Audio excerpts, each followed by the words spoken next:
This episode of Power Women of the Trades is also brought to you by Forrest Perry of Forrest Perry Digital Marketing. Want to generate more leads for your service business? Trust his team to deliver quality new customer leads and protect your brand online. Check out perrymarketing.com today.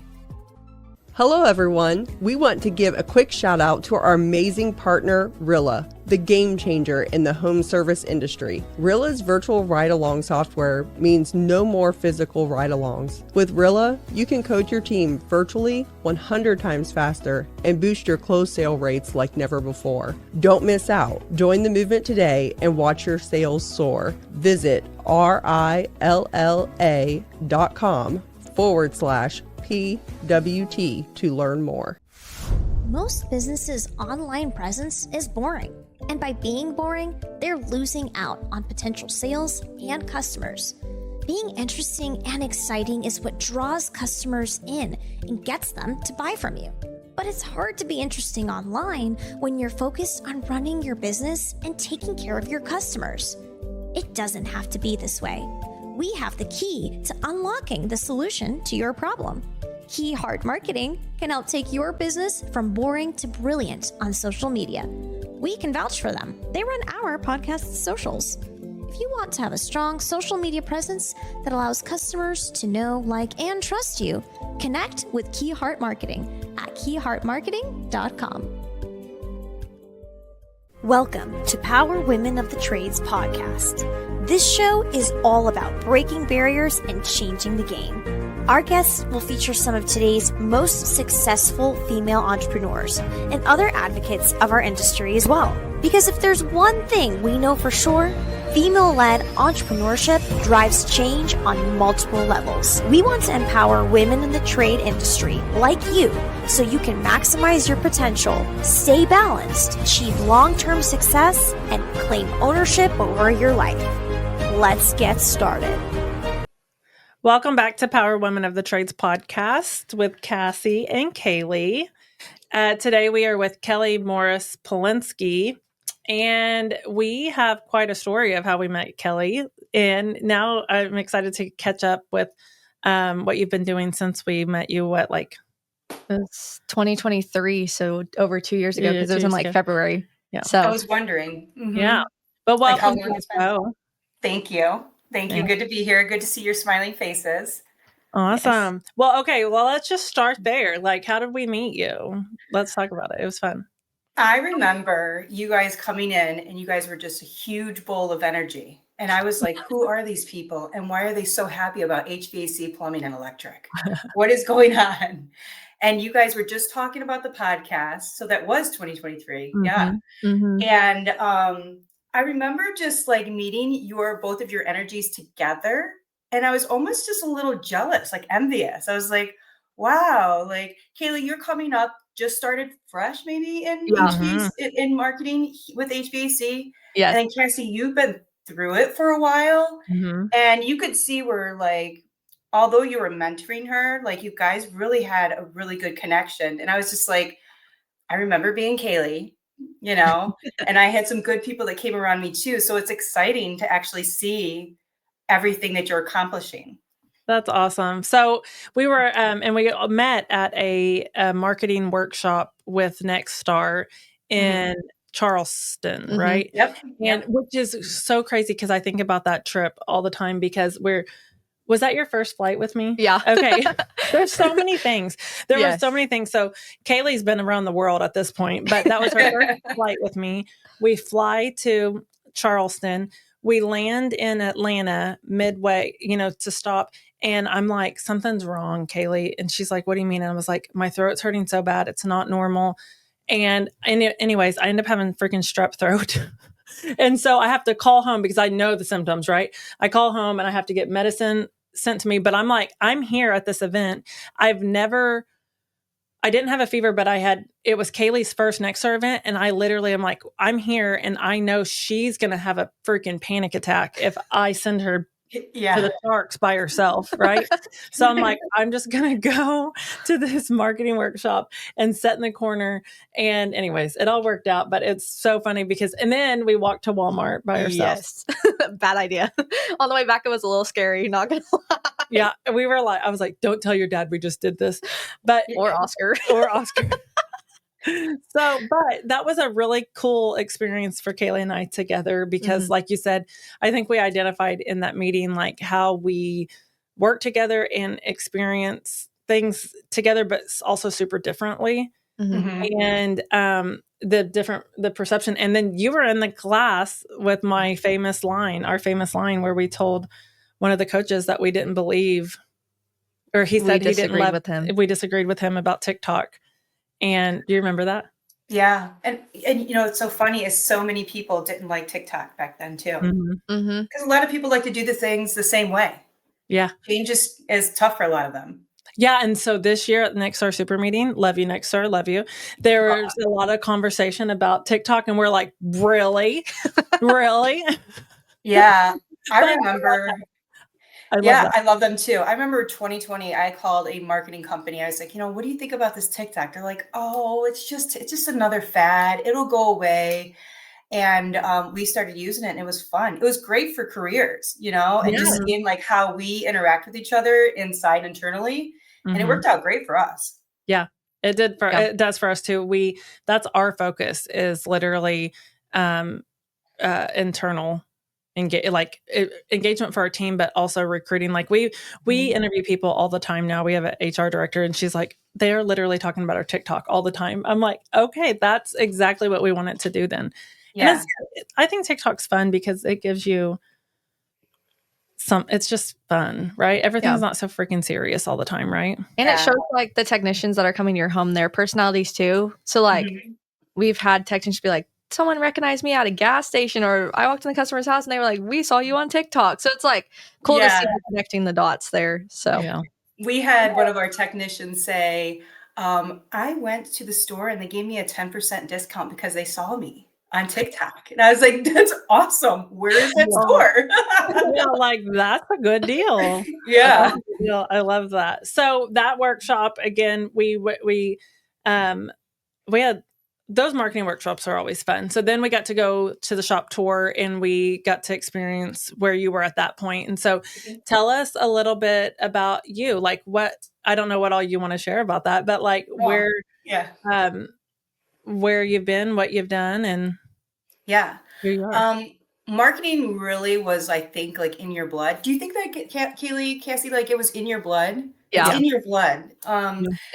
You can't fake it. No.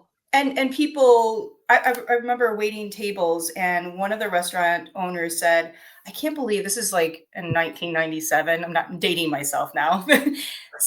Or maybe it was 2020. No, 2000. Anyways. Kaylee wasn't born yet. Yeah. And I hate to date myself because I love being around like that energy, you know? Don't treat me different, Kaylee. I won't. I just remember she was saying it's going to cost us $75 just to take off our holiday special event because it's no longer the holidays.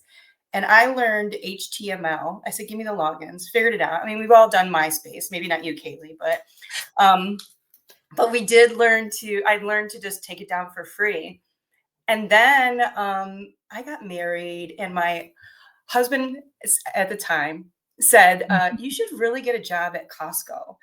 And I never had faith in myself for marketing just because I didn't go to college for it. I really didn't have any background. But I will say now I had the attitude for it and like the hunger for like learning all of that. I worked for Costco. I applied as a cashier. And then 3 days later, I was promoted to marketing.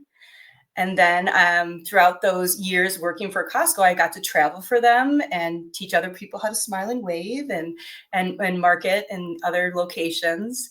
And then I moved to Charleston and somehow I just had a friend that worked for an HVAC company in Charleston. And I started there. I was doing rehashing. So anything that came through, and I did very well at it. And then there was a marketing position that came over and I was kind of doing both. And then I think after like maybe 6 months, I just went full-time marketing with that company. Yeah. So I think it's interesting that you said that marketing's in you. Like, it really is. And I think the people that try to fake it are the ones that normally are like, nothing's working. And I'm like, well, if it's not in you, you're going to have to find someone that it is, because they have to be able to fully get it. And it's like an ongoing joke with everybody in my life at this point, because the people that I'm around in other that aren't affiliated with like my businesses, they know that I'm going to be so, I don't want to say critical, but I'm going to be like spotting out like that type font didn't work. That didn't do this. Cause you see it, you feel it, you know, what doesn't work, and you see it in other businesses. And I'm like, I want to go fix that. When their branding's all jacked up or they're not consistent.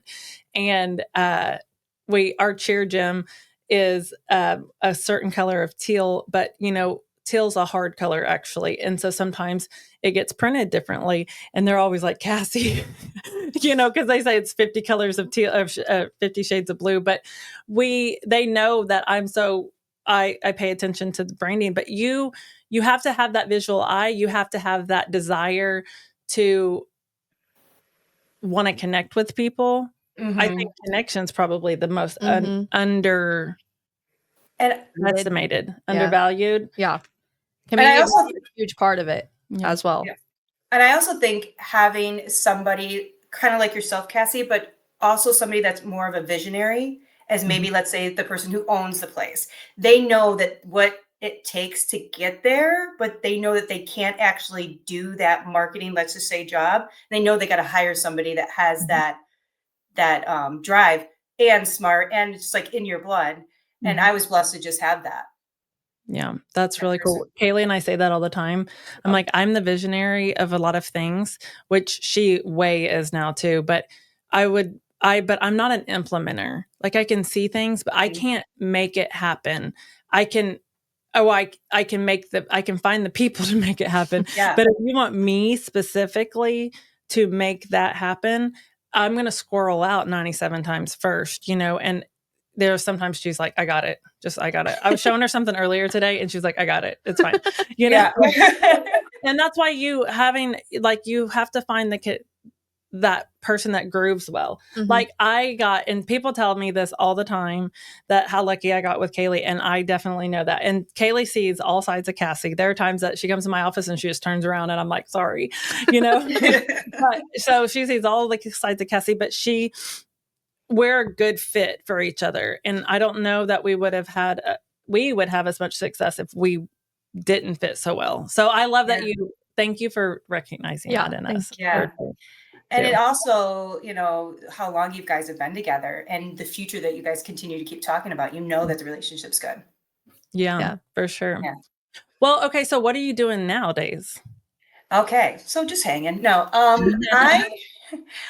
I was a part of the first, let's just say, the Google local search when it first started, and, really worked my way up through that. But now, through a lot of companies purchasing other companies underneath them, the umbrella, we really kind of focus on just like certain areas. And I currently just do affiliate marketing. So those are those lead ads or lead generators that are coming in. So I mostly just manage them right now. Okay. And you're with Yep, I'm with Gettle Air Conditioning and Plumbing. Oh, that's exciting. Yeah, I just started with them, very, very fresh. I love, and I know, and I don't know if you want to put this in there, but I know how you feel about PE, right? And I feel the way too. I do. I really feel like sometimes you can get lost in brand, right? There's no branding anymore. You're not really putting that extra like training and value of what your employees are, forgetting that the call center is your ambassador, of your company. But what I love about Gettle is Jake Gress and who's the CEO, and the vice president of marketing, Michael Goff. It truly is it reminds me of when I first started in HVAC marketing. It really they care about their employees. They always show up. The numbers kind of come last, but the numbers also tell a story, right? Right. So it can, I mean, even the data, because I'm really big into the data, you can see whether morale is down or not, right? So they pay attention to those. So I love that. And I'm actually I feel blessed because I felt like I was going on this HVAC plumbing marketing like train ride. It was just wild, right? Money, money, money. And that's all it was. But you kind of get burnt out. But I'm so glad to be with Gettle now, where I just feel like it's like the old days. Yeah, I like to hear that because that is true. And it's been a weird ride for the last five years, really, right? Of what's happening and who's doing what. And then you've seen the bad PE events.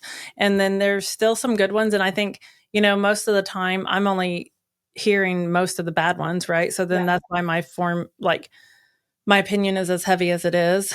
And then, but I love to hear that. And Gettle's such a great company. And I love Ken, like what he's done for our industry. And he built that company into something incredible that's still living strong. And that's a huge testament to what he did, And you think about his career, and he's no stranger to still jump in. I still see like hey, let's try this marketing thing out. Hey, how's it going over here? So yeah, I see a lot of that. And it trickles down to like Jake, our CEO, like how he handles things and just like emotionally intelligent he is.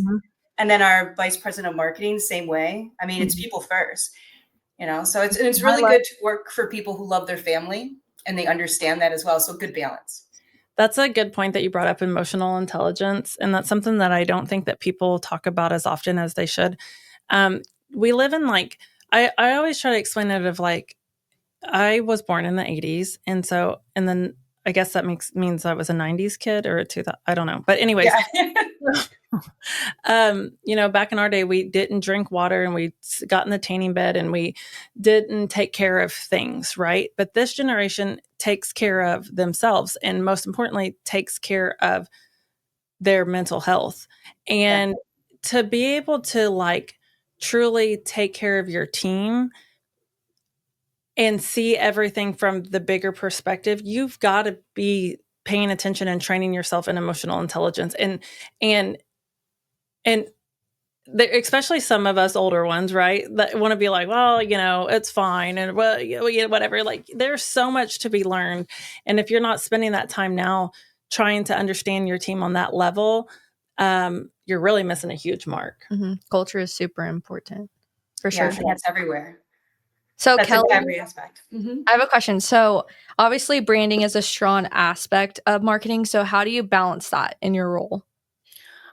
So I do affiliate leads management, right? So I always think bigger than the leads. The lead actually gets you into the home. So the next step would be, what matters most is branding, follow-up, and overall customer experience. So I do my best to make sure a quality lead comes through, but I also make sure the customer journey, I see it all the way through as well.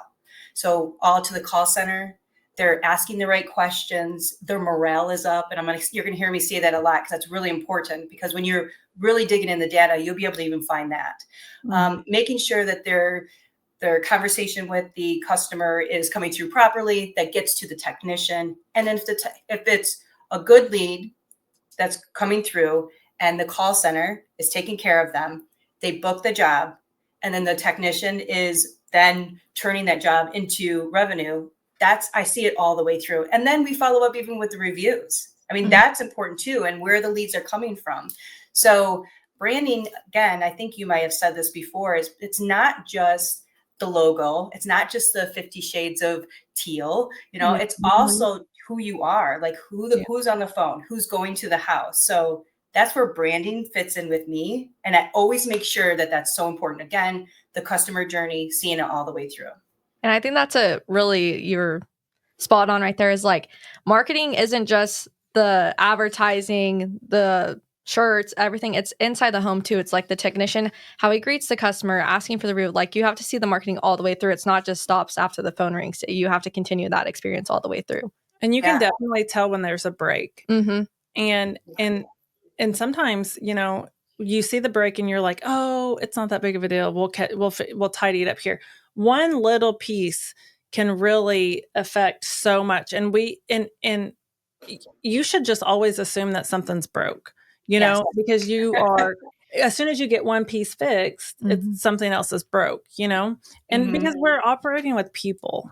And I think that goes back to the emotional intelligence of just paying attention, because, I was talking to someone earlier today and like trying to frame my conversation. That's not giving out all of my details here, but earlier today, and they've just had a rough go lately, and they just have. And I was trying to connect and have that conversation, but also knowing that we as a leadership team are going to have to support that person a little bit more, to make sure that they can do their job on the day-to-day, right? And something, because something's going to break. No matter how hard someone tries, the home stuff does come into work, because we're still freaking people, dude. There's so many, it's like, never bring a blah, blah, blah. You're here. You spend more time with us than your family most of the time. Sorry. I'm not trying to hold your hand, Kaylee. And so I think it's important to pay attention, and not that we're just like, oh, we're waiting for you because you're going to mess up. No, I'm here to support you for when you need a freaking break, so we can make sure that nothing breaks here, but also so you can be okay and you don't have to carry the weight of the world on you. Yeah. I think it should be the foundation, right? Because that's how you started. You started with a guy in a truck, right? Then you got another guy with another truck. I mean, that's the foundation of a business. And Cassie, you know that. The eye on the prize is your people, and when your people are the goal, the money will come to you. Yes. But you've got a lot of people who are cash money for first, revenue. Well, there's a lot more if you follow it backwards, right? Yeah. And I remember earlier in my career, following the data and saying, okay, and especially now we have so many programs and AI generated stuff that can tell us what's going on. But if we have, let's say, a lead that comes through, we filter it through the bad leads, like the spams or anything like that. And that lead, all those leads are going to the call center. And then the call center is giving it to Chris, the technician. Not that there's really a Chris, but Chris, the technician. And then he's not turning these leads over. The first thing I say is, what's going on? What's going on this morning? Did you guys have a huddle this morning? Is there something that we need to talk about? Chris, you watch what he's doing, and sometimes you fall off. Well, something's going on. So let's find out what that is. Yeah. What's happening. Yeah. And you can almost always identify something that's happening in their life, or that they've worked too much. And that's the other thing too, is sometimes they've just worked too much, sometimes self-induced, I sometimes have to have a conversation with our team that's, okay, well, you weren't on call, but you picked up on call, which is fine, except for when you run too many days in a row and you don't get a mental reset, that becomes our problem, and you're mad at us or frustrated with us, and we didn't actually assign you all of those shifts, and so I think we have to remind these people too that, like, you need a break. Your body needs a break. Yeah, my favorite is, I remember being young. I was ambitious. I worked all the time, right? Like, and maybe it was like a couple months ago, so that way I don't bring up maybe something that somebody heard. And they're like, well, I don't take lunches. And I was like, don't brag about that. It's not a flex. Take your lunch. You know what I mean? Take a lunch, go make yourself a sandwich, and come back. We always have to reset.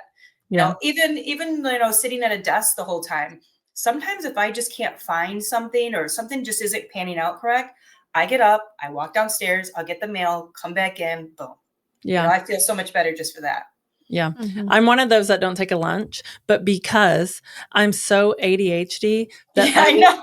If I leave, I probably won't come back, because I'll drive by Hobby Lobby and be like, oh, let's go to the Christmas and then sale. like, I'll get Christmas sale or this or that or whatever. And I am too, I have to stay focused, but I know. And so you're a different person though.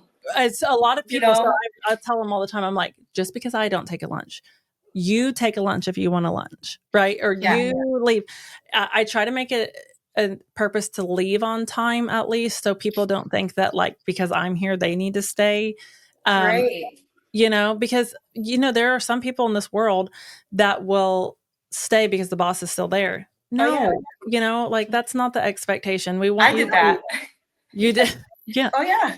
You don't need to do that. You know what I mean? So I'm like, paying attention to those things and but reminding your team, your job for today is done. You've done what you were supposed to do, or we have an issue.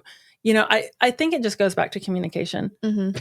We've talked a few times about we're heavy one-on-ones, and one of our employees kept thinking he was in trouble. And he's like, why are all these bosses in here talking to me? And she's like, we do this every week, or however often they did it for that department. And he was like, I've never worked for a company that cared about anything that I had to say. That's awesome. So the fact that you're talking to me regularly scared me. And she's like, well, get used to it. But you're not in trouble. If you're in trouble, it's a whole different room, And that goes to also being allowed to make mistakes. Yeah. You're not intentionally doing it. This has been Power Women of the Trades. Like what you hear so far? Leave us a review on Apple, and make sure to listen to our other episodes wherever you enjoy listening to your podcasts. Thanks for listening, and we'll catch you on the next one.